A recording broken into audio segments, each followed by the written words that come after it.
Today I am joined by Alex Boyd, a three-time founder.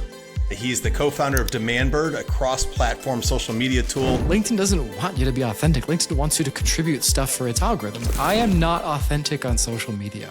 I am authentic when we were playing Settlers of Catan over my dinner table. I really don't treat social media as a place to express myself. A company that says they raised 30 million, the name of the company is AI Slop Backwards. My best guess is that it's performance art. I think it's a really good satire. Eventually they'll put a post up that says, this has been an amazing social experiment. We got you. The number of people you need to reach on LinkedIn, you can get 400 views and get a client. TikTok, you need like a ton because there's so much non-business stuff that like the business use case is a drop in the bucket. So you just need to ask yourself the question, what do your customers value more than anything about what you do? If you could take away 80% of what you do and still offer 1/5 of what you currently offer, what would that be?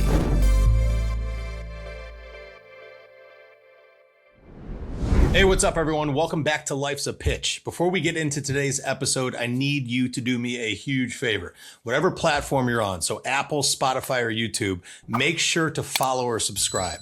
I know everybody always says that, but for a newer show like this, one subscriber genuinely makes a huge difference. All right. That's my ask. Let's get to our amazing guest for today's show. Today, I am joined by Alex Boyd. Alex is a three-time founder. He's the co-founder of DemandBird, a cross-platform social media tool he launched late last year. Before that, he built Aware, a LinkedIn engagement product with more than 1,000 paying customers that got killed overnight when LinkedIn cracked down on their unofficial APIs. Many of us have followed this story for a long time. Before that, he ran Revenues In, a B2B SEO and social agency he exited to Onfolio in 2024. He's one of the most active and most honest voices in B2B social media, and one of the few people who can talk about LinkedIn without sounding like an actual LinkedIn post. Alex, what's up, man? How are you? It's good to be here. Hope to not sound like an actual LinkedIn post. So let's deliver.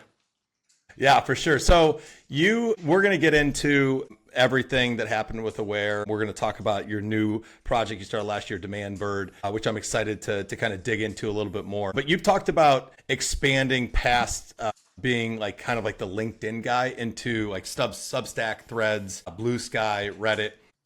Out of all of those, Reddit feels like the most like foreign platform for a B2B founder, especially maybe just for me in general. Mm-hmm. How are you using Reddit, and what am I completely missing? Is it something that we all should start paying closer attention to? Maybe, yeah, it's definitely different. Reddit is not the same. It's not a social network necessarily. Yeah. It's just more of kind of a forum type of thing. The way I use Reddit is to do two things. One, I still write posts. So I go to specific subreddits, which is the next concept, is like you're not just posting on Reddit, you're posting in a subreddit. And then I'm commenting on other people's posts. And a lot of the reason that I comment on other people's posts is just to become known, have my name, face, and brand, all the personal branding stuff, or company branding if it's a company account known. And then also because Reddit posts can rank in search results, AI search, and LinkedIn posts can do that too now. So there's a bit of a coming together between LinkedIn posts getting ranked and Reddit posts getting ranked, but it's sort of a similar thing where social and SEO are merging together, but ultimately the same principles apply. You can get reach on Reddit in the same way that you can get organic reach on LinkedIn. Organic reach on Reddit is potentially better than most other platforms. The downside is anonymity, has the same downside as Twitter, which you might, be talking to empirical whale 29 rather than so-and-so title at company, which is annoying. There's a lot of spam on Reddit. It's just like Twitter, but you can get some, when you avoid the bots and get through to actual people, you can get some more raw, real, unfiltered stuff just in the way that LinkedIn doesn't really give you. So that's a potential pro. Other pros, like I said, getting ranked, organic reach, different audience for sure. I've met people who don't really use other platforms for work, but I've reached them on Reddit that are like IT people at e-discovery companies, like big ones. If you have an audience that prefers Reddit, it can be really useful. Just be mindful that when you're on Reddit, you're among Redditors, which depending on your brand, you may not or may not want. Yeah. The only time I use Reddit, I think the ranking stuff is if I can't figure some random thing out that's going on in my house, I'll type it in and it'll pop up and I'll read through the Reddit threads, and that's where I'm pulling it from. When you're creating content specific, is it specifically for Reddit, or are you cross pollinating across like LinkedIn, basically the same concept, the same content, maybe reworded in a different way? Or is it like if you're posting something on Reddit, it is solely for Reddit and none of the other socials? Same concept, a little bit different of a tone. So Reddit has its own sort of tone. Actually, each subreddit within Reddit has its own tone, culture, way of doing things. Merely taking the exact LinkedIn post and then pasting it onto Reddit generally won't work very well. I mean, you might even be breaking a subreddit's rules by posting your LinkedIn post. You have to kind of read each subreddit's individual rules. You also have to know each subreddit's unique kind and severity of moderation. Some subreddits say you can do this, you can't do that, but they don't enforce it pretty much ever, or they enforce it selectively. Or you can post the brand name but not the URL, or something like that. And other ones are just overrun by astroturfing spam, and you're not getting any real users. It's just all bots and people trying to game the system. So yeah, but definitely the same idea. I had a LinkedIn post that I posted on LinkedIn, did pretty well, and it got, 5x as much reach on Reddit. And it was pretty much the exact same post, but it was one that I was like, okay, this one can fit directly without too much modification. I think I changed like the last sentence or something. And yeah, but oftentimes, like a personal brand, there's no concept really of personal brand as much because, like a career milestone that has really almost no place on Reddit unless it has to do with a broader question or discussion. Like there's no, like in the sense of LinkedIn, you could post, just hit 5 years with Outworks. It's been amazing. Here's my team. They're doing such awesome work. On Reddit, it'd be like, what? That doesn't fit in any of the subreddits. So what are you doing? The trolls come out at that point on Reddit. Oh yeah. I mean, they come out on everywhere. Filled. Yeah. It is for filled sure. To the brim. Yeah. Awesome. So that's good. I wrote down, they make some time and play around with it and figure out how we can use it. So let's get into a little bit into Aware and last year, everything that went down. And for those that don't know, Alex had, I would say this is one of the most popular products out there. Like Aware was in any conversation with anybody that was creating content on LinkedIn. And then I remember it was like overnight, LinkedIn, they shut it down. Can you talk a little bit about that whole process? And I know that you probably beat this thing to a pulp, but talking about and having these conversations, but this is actually me being interested in wanting to hear what happened. Did you know that something was going on, or was it just like literally overnight it was gone? And then how did I got to imagine writing that email out to all those people that were paying for your product. What was going through your head when all of that happened in such it seemed to us like such a quick, violent fashion? Yeah. Well, essentially what happened is they reached out and asked us to shut it down, and we realized that we needed to. And so, whereas before our take was, as best we can tell, a product that helps people do more and better engagement on LinkedIn sounds like it's helping the ecosystem. But, one would think that. And then, so LinkedIn ultimately didn't agree with that and asked us to shut it down. And once we realized it was, they were being like, please do this. And there was not really an opportunity for us to say, well, what about this way or that way? And we just said, okay. So yeah, to have any company that like you said, is well loved by thousands of people and actively paid for by over 1,000 people in every conversation. It just sucks to rip something out that people have been using, just the sense of saying, I know you've been using this tool that we built, that we have been working on for years, putting tons of labor into. This was before the age of AI, anything that we built it. So it took years of hand coding, all the marketing done by hand. It still is really, but all that just saying, we're so sorry, it's done. And we'll do what we can to find you something else if you need it, but this is no more. So this is just the disruption was the part that made it. I could feel the weight of 1,000 people's disruption, basically. As far as the building the company goes, I just looked at my co-founder and we went, we'll do it again. We know how to do this, we'll do it again. No big deal. It's just a time setback, but not ultimately something that kills anything for us. Yeah. So yeah, I guess we thought it aligned with LinkedIn's priorities and guessed wrong. And that was a mistake we won't make again. Yeah. Did you take any time off where you're like, you know what, I'm going to disappear off the grid here and go just enjoy life until I figure out what's next? Not really. Jump right back into it. Well, kind of. we had acquired another product a few weeks before, actually, that was totally unrelated. So we were actively in the process of growing that one. And then we had recently decided at that point that we were going to take a bit of a portfolio approach and do some acquisitions, some investments. And so that was already in full swing. And we just thought, okay, I guess we'll jump back into that. I did take some time. There definitely was a journey there of just me needing to like separate from this thing I'd poured my soul into for a few years. I mean, you could build a mandala out of sand for 3 years and still have grief about it letting go, let alone a whole business. Yeah. So it needed some time for that. But I didn't actually go bury my head in the sand, really. We kept taking vacations and stuff. Like after one exit, you're sort of past the need to like always have a paycheck. You're not paycheck to paycheck, obviously. Not that I have been for many, many years. But yeah, it was more just out of, well, this other stuff's already going. Let's just plow into it. And so, yeah, those products that we had been operating then are still growing today. And that's been great. And so even though we are taking sort of a portfolio approach, like we'll get into, DemandBird is the lion's share of our attention. Day to day. So, portfolio doesn't mean equal weight. We're very overweight on still building in the social media space, but with all the official APIs, just so we're 100% sure that we're building according to their priorities this time. Yeah, it's good because I feel like if anything, they're probably watching at this point. I don't know, maybe, who knows what they're doing over there, but sure. They're definitely watching the whole industry. Yeah.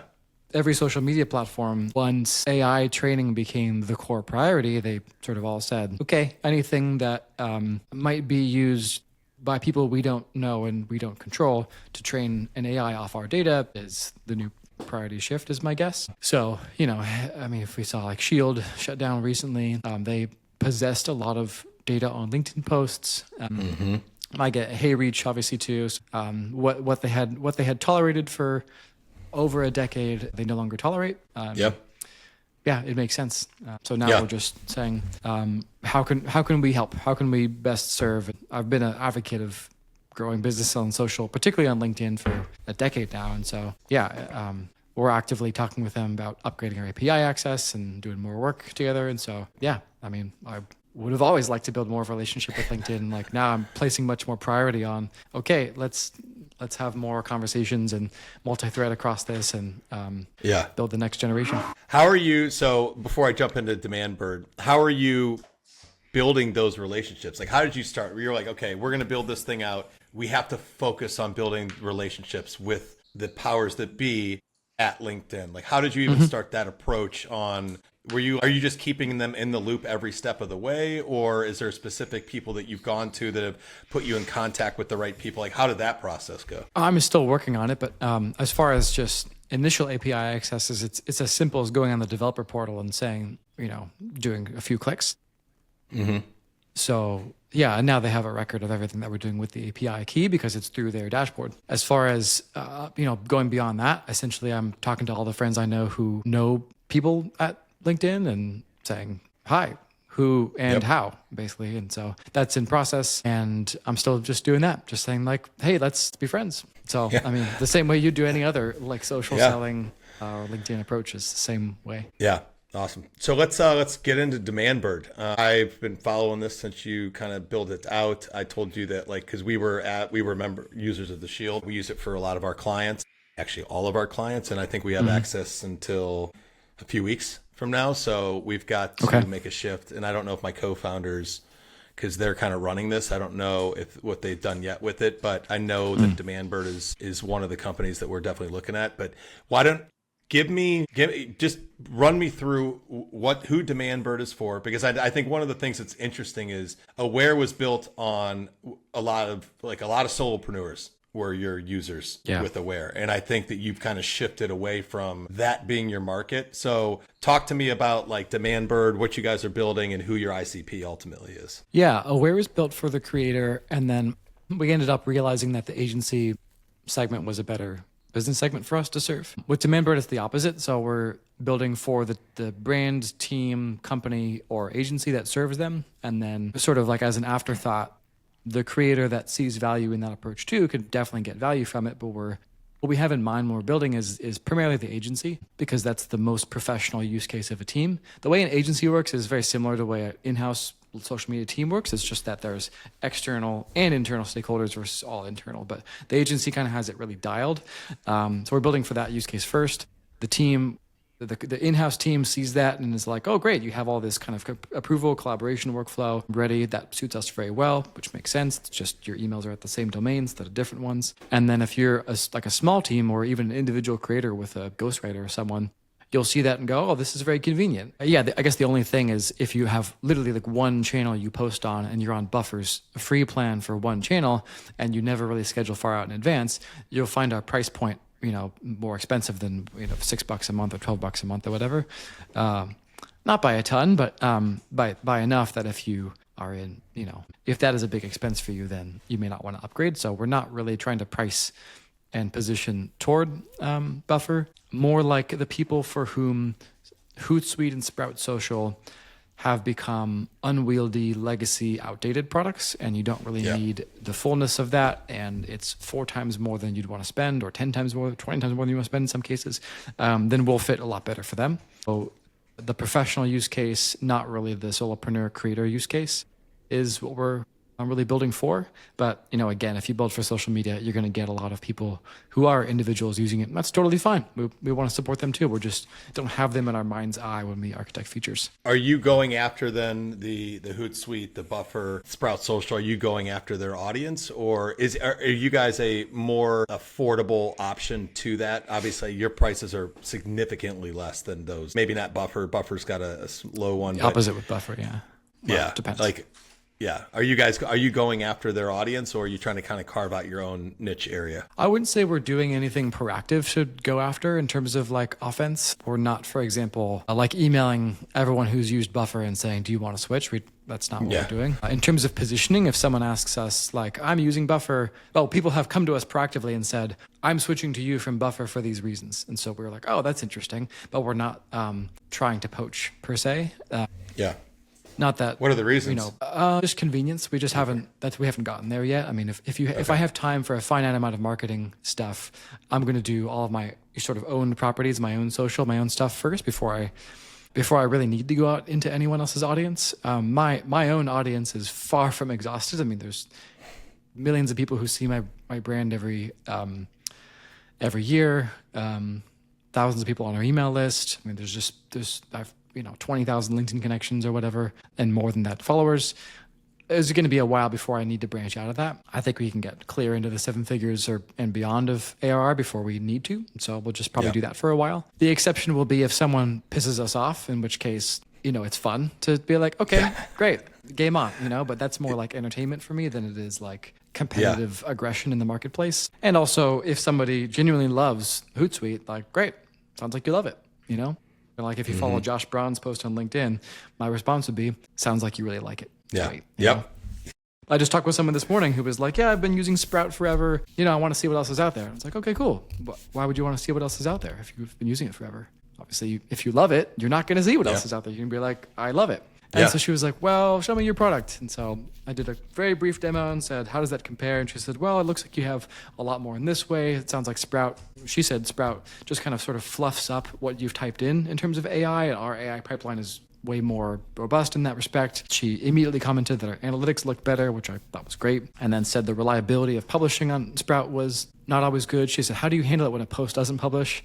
And I was like, that's very telling of like, if you've been using Sprout and you expect stuff to not work, you want to know what the process is for your social media platform breaking. And I was like, yeah, super fair. But it comes out, as you talk with somebody that, I have nothing against them. I just think I've tried some of them in the past years ago and I wasn't satisfied with them. And so that led me to be like, okay, well, if I'm not satisfied with any of them and I have a professional use case for social, maybe we should build our own that actually works for us and see who else is on board with that. Yeah. Is this something that you've wanted to build out for a while? While Aware was around, you're like, this is going to be the next thing that we're building? Or when Aware shut down, was it, okay, where is the hole right now, the gap in the market that we can fill, and this is the one? No, actually, it was more recent than that. My first reaction in that initial post-Aware phase, I was like, what if I just never post on LinkedIn again? That would be great. What if I did that?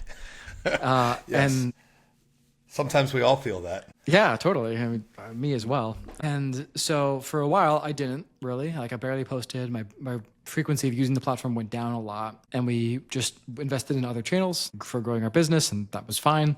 And then I was like, well, actually, it would be helpful to run social for this other part of our portfolio. So let's get a scheduler and start doing, building out all the infrastructure for social. And I started using these other tools and being like, well, actually, these aren't that great. Like, this is kind of annoying, or this looks useful, but I can't afford that, or this one doesn't use official APIs, so I'm definitely not going to use that. And then people kept incessantly, months later on LinkedIn, being like, I miss aware. And I was like, yep, sorry, no, can't do that, can't build that, won't go there. And then eventually it hit us like, wait a minute. People are clearly saying they want us to build something for their social media use case. And if the existing tools serve them perfectly, they wouldn't be saying that.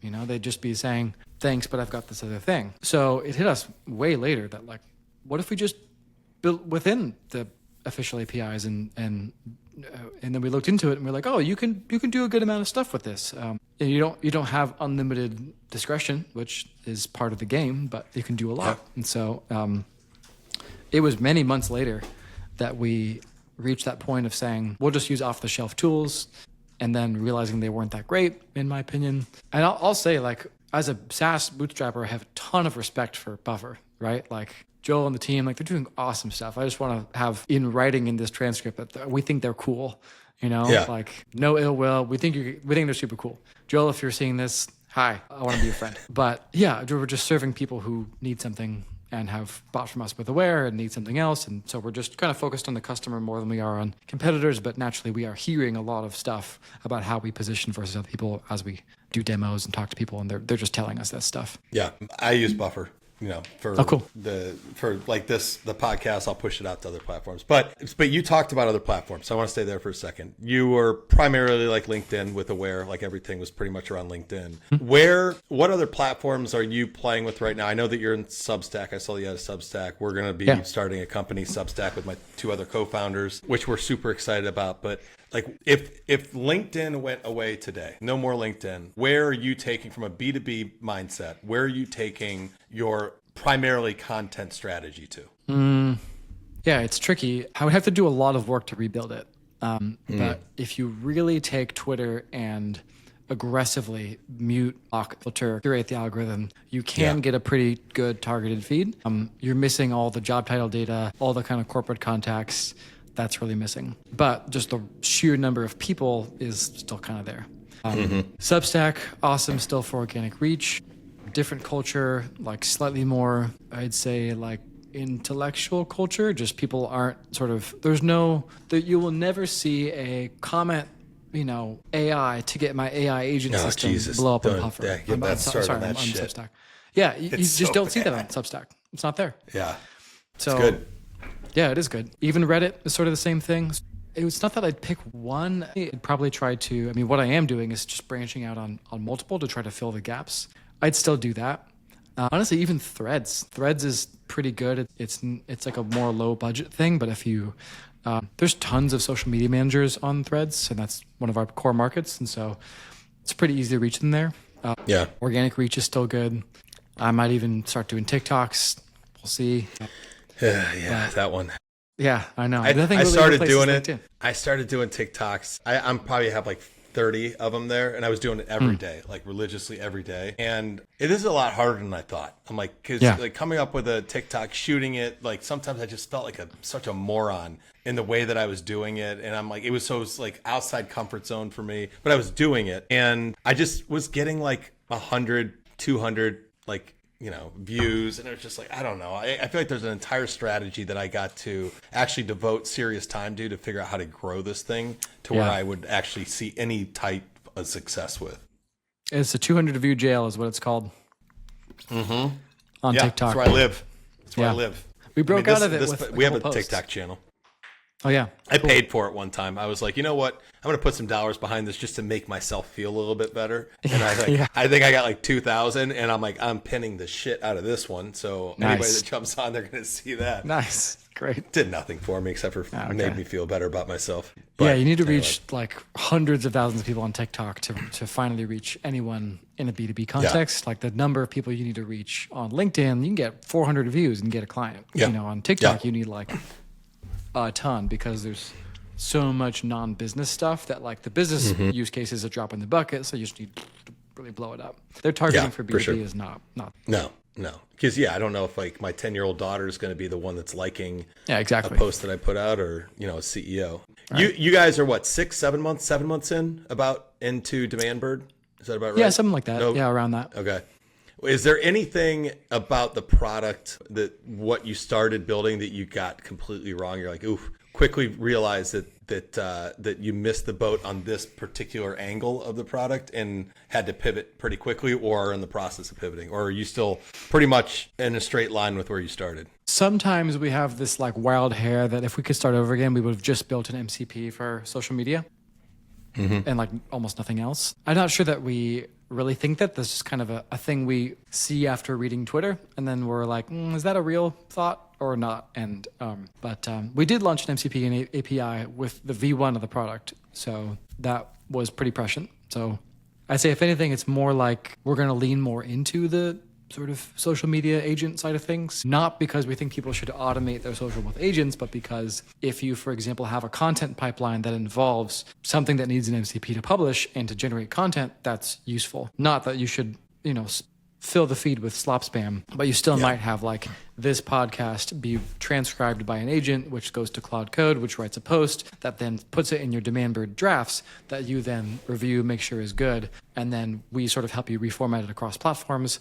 And you're coming in as that human layer on content that is otherwise generated from a human layer. And then the AI is doing the stuff in between that was previously, kind of mindless work. That's where I think social media agents belong, not in the type of stuff, which is a hilarious example of that. I don't know if you've heard of that. What is that one? A company that says they raised 30 million.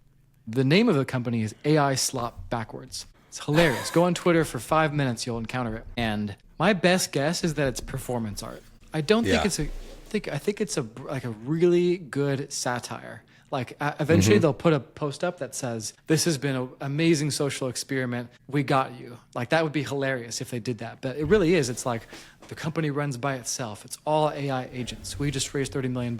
All I did was show up to the meetings and collect the checks. It runs by itself. And I'm like, that is not the future. Either it's serious and that is like dystopian times 10, or it's performance art and satire, in which case I'm like, you are brilliant. This is such a wonderful... I gotta go follow this is Banksy, like this is Banksy level performance art.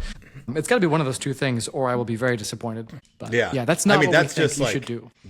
I gotta go back. I just want to look at the comment section for these posts. It's amazing. Because I gotta imagine it's amazing. It's just anger. People that hate every aspect of AI garbage, just going, like literally seizing out and typing these comments. Yeah, so it's gotta be a good one. He responded to me and I said, all these cold emails I'm getting from people using your company and or your company have no unsubscribe links in them. And he said, you can use the Gmail unsubscribe button. We're making a real one soon. And someone else just posted like, that is the worst example of not CAN spam compliant and very annoying. And I responded, yeah, my reaction has been to block the entire keyword of the domain from hitting my inbox because I know all these emails were not sent by a human. So you just made it really easy for me to like blanket ban this stuff from hitting any of my inboxes at the G Suite admin level. They can't reach my inbox. I'm like, you can't reach any of our companies because I don't want your cold email spam. But the comment section is one of the best parts of Twitter, as it is on YouTube. That's an entertaining 5 minutes to look at. Yeah, they're rabbit holes for sure that I can go down. So jumping over to LinkedIn really quick. One of the issues that I've personally had with LinkedIn, and I know you've talked about it, is the idea that LinkedIn wants you to stay in a single lane right now. With the updates with the algorithm, where it's like your content has to match what is in your profile. It's got to be one lane, and if you sway off that lane, LinkedIn has no clue what to do with it, and it's going to throw it in the trash. That infuriates me. I hate that. I think one of the things that I enjoy about creating content on the platform is talking about different things. For example, like you today, happy anniversary, right? That's not your lane. But you posted about that because that's who you are. And I think that that's where people, like from a community perspective, we want to see different aspects of who people are. I don't want to always hear about your domain expertise or what your company does. I want to hear about other things, your entrepreneurial journey that may not be like labeled out in your LinkedIn profile, whatever that is. Where are you at with that right now? I think you and I are probably on the same page there, but I just want to hear you say it to make myself, again, feel better. Yeah, I resisted it for a bit. I was in denial. I thought, this is ridiculous. I've been building this platform for 10 years. I'll just post whatever I want. And sure enough, it kept being like a pretty hit or miss experience for a while there. And eventually I said, okay, fine. You want You want me to just talk about social media? I'll just talk about social media. And my average reach per post goes up, up, up, up, up. And it's just like, okay, fine. I'm a business person. I'll do that. I really don't treat social media as a place to express myself. I actually want to say something that is probably an actual hot take, which is I am not authentic on social media. I am authentic when we were playing Settlers of Catan over my dinner table. I am authentic when we are playing Scrabble in the park, on a beautiful Sunday afternoon in Portland, Oregon. On social media, especially on LinkedIn, I am doing marketing. It doesn't mean we can't have a good conversation. It doesn't mean we can't build a relationship, but I'm not being authentic because LinkedIn doesn't want you to be authentic. LinkedIn wants you to contribute stuff for its algorithm. Fine. It's kind of like you're sort of coming to this steely acceptance that, they don't want you to go this, that, and the other because they can't categorize you. And I'm just like, okay, great. Do I want more leads or less leads? Okay. If it's not a good place for me to write other stuff that doesn't have to do with social media, I'll just find somewhere else. Go to Reddit, I'll go Threads, go somewhere else. Talk to my friends, But I don't think it's a place to share your whole self. I don't think that's true. I don't think you should be vulnerable on LinkedIn. That's not real at all. Vulnerable? Do you know what vulnerable means? An injured animal is vulnerable. I don't want to be vulnerable on LinkedIn. I want to selectively share parts of myself that help you understand my company's value proposition and who I stand for as a business person. That's my diatribe on authenticity and how it correlates to LinkedIn wanting to stay in your lane because, okay, that's what you want. Let's do it. I think everyone should make that choice. Don't be authentic in public on LinkedIn. That's not the place for it. We've asked too much of social media when we do that, I think. Yeah, very, very, very well said. And the wheels are spinning up here now. It's one for me. It's like if I continue to talk about the same thing over and over again, I don't mind creating content right now. When it pops in my head and I think it's a good idea, I'm going to put it out. But the idea of just creating the same stuff and it's being said in a different way over and over again just takes any bit of fun out of it for me. However, like you said, if it's bringing me revenue, then I will have all the fun in the world. So maybe that's just the switch that I need to make. All right. Anyway, thank you for that. That was a very, very, I think, hot take and important thing to say. But we are now getting toward the end of this thing. I call this extra innings because I always say this. The podcast is called Life's a Pitch because I'm a baseball fan, so it's my parlay or play into it. So I'm going to ask you some questions, rapid fire, corny questions, but I love how people answer some of these. All right, first question. What is one lesson that you've taught others in life or in business that you wish more people could hear? We'll go with the business one, and that is to ask yourself the question, what do your customers value more than anything about what you do? If you could take away 80% of what you do and still offer 1/5 of what you currently offer that people most want, what would that be? And that question has guided us and a lot of people I've talked to and coached or invested in to big iterations, pivots, and being like, oh, actually, this was all kind of fluff. This is the thing that matters. So that's a cool question to ask yourself. Yeah, very, very good. And one that I will. Good answer there. What's something that you love to talk about that drives everyone else in your life crazy? Probably just like philosophically breaking down small things and not letting little things I don't find true to stand. If you ask my wife that, she'd probably say that because like a little thing, I'm like, well, that's not necessarily true. There's also this. And I was just like the decision tree of when it could be true and not true and just let it go. Like, no, that's not right. Here's the right way to look at that. That's probably the thing that people don't like. You've been a good lawyer. You've been a good lawyer, litigator. Yeah, I poking holes. Think about that. Yeah, it sounds like fun. It's funny that question. Whenever I ask somebody on this show that, they always say either I should have or I did ask my spouse, my significant other, and this is what they said. So yeah. I love that you brought that in. It's funny. All right, what is the last thing that genuinely scared you? That Richard Dawkins thinks AI is sentient when it obviously is not. Because if he thinks it, then a lot of other people think it, and that is a very dangerous untruth for that many people to believe. I don't like the implications of that. No, because it's the cultural personality on that one for sure, which is not. It's scary to think about where that could end up heading. What's the one tool that you absolutely cannot live without, work or life? I guess we're saying it has to be a technological tool. It can be anything. Somebody said their personal handheld calendar that they write all their things in. It can be anything. Amazing. That's funny. No, I don't like it tend to carry around things. I would love to not have my phone, actually. If I didn't work, then I would not I would have a Flip or some sort of other kind of device. I guess a business tool, Claude Code has been super handy. I could live without it, but it's been super handy, I'll say that. So yeah, for the purposes of the question, we'll go with Claude Code. All right. So you're having a dinner party? These next two are the corniest of all of them, but I still love the answer when people give it to me. Dinner party, you got 3 guests that you can invite, living or dead. Who are the 3 people? Let's say Ram Dass, Barack Obama, and Harriet Tubman. Oof. Okay. That'd be hilarious. There's some stories there. Yeah, That's I mean, Ram Dass would possibly be the funniest one. Who is Ram Dass? I probably should know that. Like, explain to me who that is. Richard Alpert. Ram Dass, you can Google him. He's a very famous guy, but spiritual leader of the 60s onward. One of the main sort of people who led that area. He died not too long ago.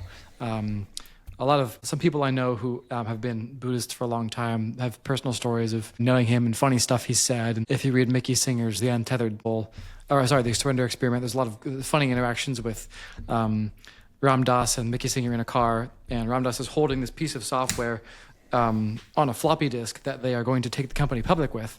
And Ram Dass just looks at, Mickey and holds the floppy disks, and he just learns that this is this piece of software that's hugely important that would later become something that joined WebMD. And he just goes, "So, is it any good?" Funny interaction, right? Just like, "Is it any good?" Just holding this thing. Like, now we just have a cloud, whatever. Is it good? Just like the simplicity of that question from this great spiritual leader. Yeah, I love it. It's good. Good. I love that group. Obama. Can't go wrong with that. All right, last one.